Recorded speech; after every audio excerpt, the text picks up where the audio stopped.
Semangat pagi, salam sehat untuk kita semua. Terima kasih sudah bergabung kembali di channel saya yang satu ini. Setelah kemarin kita beberapa konten yang lalu ya, kita membahas tentang keluhan atau beberapa penyakit di sistem pernapasan baik atas maupun bawah. Maka sekarang kita traveling dulu ya ke daerah di bawahnya yang cukup sering juga ada keluhannya. Seseorang dibawa ke rumah sakit atau dibawa ke klinik, dibawa ke unit gawat darurat maupun ke dokter praktek, itu sering banget keluhannya dimulai dari nyeri perut atau ketidaknyamanan pada perut. Nah, saking banyaknya organ memang ya yang ada di situ, kita kan bingung ya, kira-kira yang sakit ini bagian mana sih sebenarnya? Apakah lambung saya? Apakah ginjal saya? Apakah hati?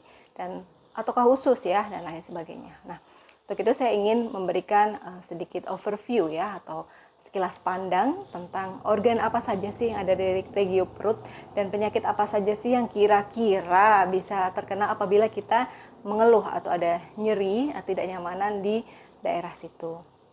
Namun pada konten kali ini saya tidak membahas satu persatu dari penyakit itu karena banyak banget ya. Nah, saking banyaknya organ yang ada di regio perut, saya tidak bisa membahas satu persatu, bisa panjang banget ya waktunya. Maka saya hanya overview di konten ini, dan di konten kedepannya saya akan kupas satu persatu, tetapi ya nggak semua, hanya yang sering sekali dikeluhkan. Namun apabila ada permintaan atau request ya, kira-kira mana yang ingin diperdalam, ingin saya jelaskan, monggo request di kolom komentar. Ya, udah siap untuk menyimak pelajaran kali ini? Oke, siap dong ya. Saya berusaha untuk membahasnya dengan seringan mungkin ya. Yuk, kita mulai dari pembagian regio atau daerah di perut. Seperti gambar berikut. Berikut bisa kita lihat pembagian dari 9 regio perut. Sebenarnya bisa dibagi menjadi 4 atau 9 ya. Kalau yang 4 itu hanya ada 2 garis melintang dan juga membujur, satu aja masing-masing. Kalau ini ada 2 ya, 2 garis melintang dan 2 garis membujur. Nah, ini fungsinya apa sih dok kok dibagi-bagi ya? Untuk lebih mengerucutkan lagi sih, mengerucutkan kecurigaan kira-kira di regio itu apa saja. Memang ini sebenarnya buat dokter sih untuk mengetahui anatomi dan lokasi presisinya dari organ ini sebenarnya apa. Nah, tapi kalau sudah melihat konten ini, ketika ke dokter ada yang nyeri perut di ini, kita bilang aja, misal, dok epigastrium saya sakit ya. Di ini dok di regio lumbalis misalnya. Wah, dokternya kaget tuh, tahu dari mana? Dari channel dokter Gustin dok. Oh, mantap. Oke, bercanda. Nah, ini hanya sekedar biar tahu aja ya, lebih pengetahuan aja kira-kira ada regio itu ada organ apa saja dan kira-kira penyakitnya apa saja, sehingga kita ada pengetahuan. Dan ketika kita ingin bertanya spesifik pada dokter, kita sudah ada ilmu pendahuluan ya. Oke, kita bahas satu persatu dulu. Kita perkenalan dulu ya sampai regionya. Oke, yang pertama yang paling sering kita keluhkan ada regio epigastrium atau regio yang biasa kita sering sebut ulu hati ya. Kemudian di sebelah bawahnya ada regio umbilikal ya. Di bawahnya lagi ada regio hipogastrik atau bawah ya, gastrik bawah. Kalau epi gastrik artinya gastrik atas, perut atas. Kalau hipo perut bawah gitu ya maksudnya. Nah, sekarang yang sebelah kanan dari atas ke bawah ada apa saja? Ada regio yang paling atas, ada regio apa? Itu. Baik, ada hipokondrium, kemudian ada regio lumbal dan regio paling bawah ada iliak. Sama juga sebelah kiri, tinggal tambah kanan atau kiri. Baik, sekarang kita bahas satu persatu ya, kemungkinan apa saja. Ini saya tutup diri saya ya, biar memanjang kelihatannya lebih jelas. Oke, kita berpisah dulu. Yang pertama ada regio epigastrium. Nah, di sini kira-kira organ apa saja sih yang terpengaruh? Paling sering adalah si lambung ya, yang disebut juga mah. Nah, lambung, mah itu maksudnya ada bahasa Belanda yang artinya lambung ya, saudara sekalian. Keluhan pada mah atau pada lambung itu yang paling sering ada dispepsia, kemudian gastritis, gastroparesis, gastroesophageal reflux disease atau GERD, kemudian ulkus, dan juga kanker atau tumor ya yang bisa terjadi. Ini nggak usah saya bahas satu persatu dulu ya. Nanti insya Allah untuk MAH atau dispepsia, gastritis, GERD, ulkus ini akan lebih kita perdalam karena sering banget kejadian. Nah, kemudian yang kedua yang sering juga adalah gangguan pada liver atau hati. Nah, yang paling sering adalah hepatitis atau peradangan pada hati, fatty liver atau perlemakan pada hati, bisa karena alkohol atau non-alkohol juga. Sirosis hepatis ini apabila sudah hampir kepada gagal hati ya. Kemudian hemokromatosis, ini kelebihan sel darah merah. Abses atau pembengkakan, mungkin karena ada infeksi di sana sehingga ada penanahan untuk peradangan setempat di situ, dan kemudian kanker. Pada hati harus ada warna kuning ya, perubahan kuning pada kulit dan juga pada mata biasanya. Nah, selanjutnya ada gangguan pada limpa yang berperan pada sistem kekebalan tubuh. Apabila ada gangguan, biasanya adalah penyakit leukemia atau kanker sel darah putih, limfoma atau kanker pada kelenjar getah bening, anemia hemolitik, ada pemecahan dari hem atau sel darah merah, gagal jantung, toksoplasmosis ya. Toksoplasmosis ini infeksi karena parasit toksoplasma, dan mononukleosis. Nah, selanjutnya ada di duodenum yang paling sering, duodenitis dan ulkus duodenum itu ya, yang ditumpangi oleh pankreas yang warna kuning. Nah, warna kuning itu pankreas. Apabila ada masalah, maka kemungkinan adalah adanya pankreatitis atau peradangan pada pankreas, fibrosis kistik, dan bisa juga kanker. Terus yang paling bawah itu apa dok? Dia kayak kacang kedelai ya, itu namanya ginjal ya, tapi bukan ginjal yang kita maksudkan sakit di sini, tetapi kelenjar adrenalnya.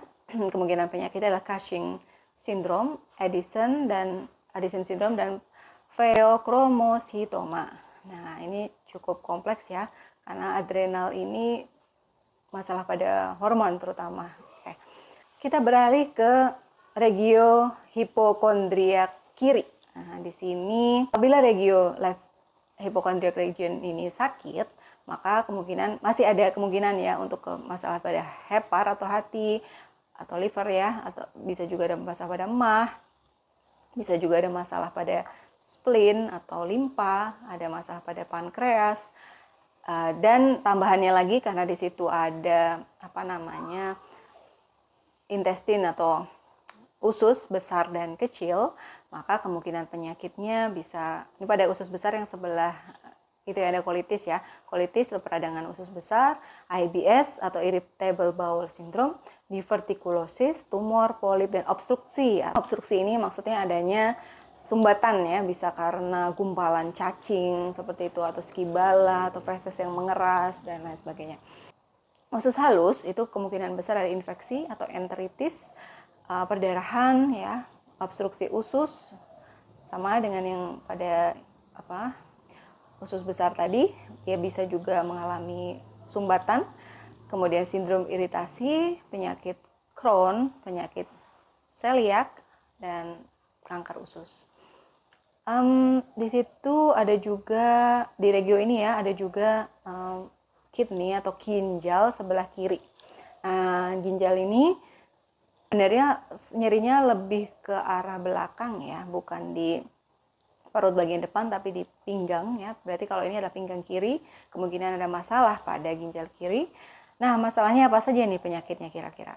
Ini ada glomerulonefritis akut, nefritis, gagal ginjal, batu ginjal, infeksi saluran kemih, dan kemungkinan juga bisa tumor. Beralih ke sebelahnya ada regio hipokondrium kanan. Di situ jelas ada hepar atau liver atau hati ya. Terus ada kalau ginjal berarti ginjal sebelah kanan. Nah, ini berarti yang belah belakang ya, sama saja dengan yang sebelah kiri. Kita bisa mengeluh nyeri pada pinggang, dan dokter biasanya akan melakukan tes ketok ya di situ, yaitu dengan memukul bagian sini tok, dan itu sakit banget, namanya nyeri ketok ginjal positif.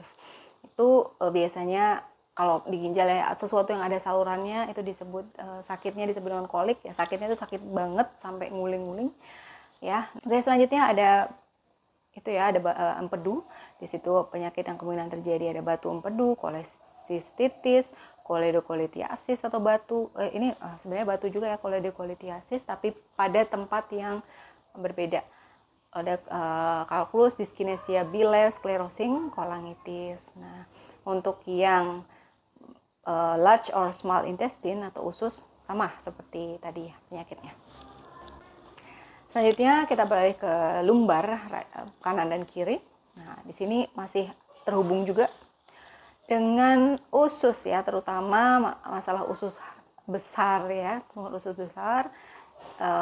Kalau ada obstruksi ataupun kolitis ya, terutama yang rasanya itu sakit di sebelah situ. Nah, ini juga lebih ke arah belakang ya nyerinya. Kalau apalagi kalau ada obstruksi itu pegel gitu, sakitnya itu lebih ke pinggang bukan di depan. Kemudian ada ginjal ya, sama kemungkinan penyakitnya seperti tadi. Sekarang ini left lumbar atau sebelah kiri, sama aja penyakitnya dengan right lumbar, cuman beda kanan atau kirinya. Itu ada berarti ini ginjal yang kiri, yang tadi ginjal kanan gitu ya. Ini ususnya juga yang descending atau kayak tadi yang ascending naik, kalau ini yang descending turun. Nah, sekarang kita ke bagian tengah yang ada umbilikusnya atau kita sebut sebagai umbilical region. Kemungkinan besar yang terkena itu adalah duodenum dengan penyakit samanya duodenitis atau ulcus duodenum yang kemungkinan terjadi, dan pada kolon atau usus besar dan juga kecil. Nah, tambahan di sini kalau ada terlihat massa yang keluar, maka kita bisa mencurigai adanya herniasi atau hernia umbilicalis. Regio iliaca, kanan dan kiri.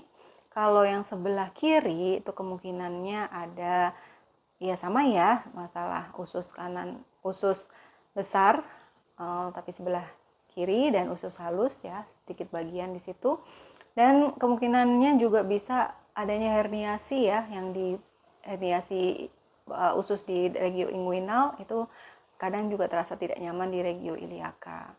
Nah, di sini jangan lupa juga pada perempuan adanya organ reproduksi.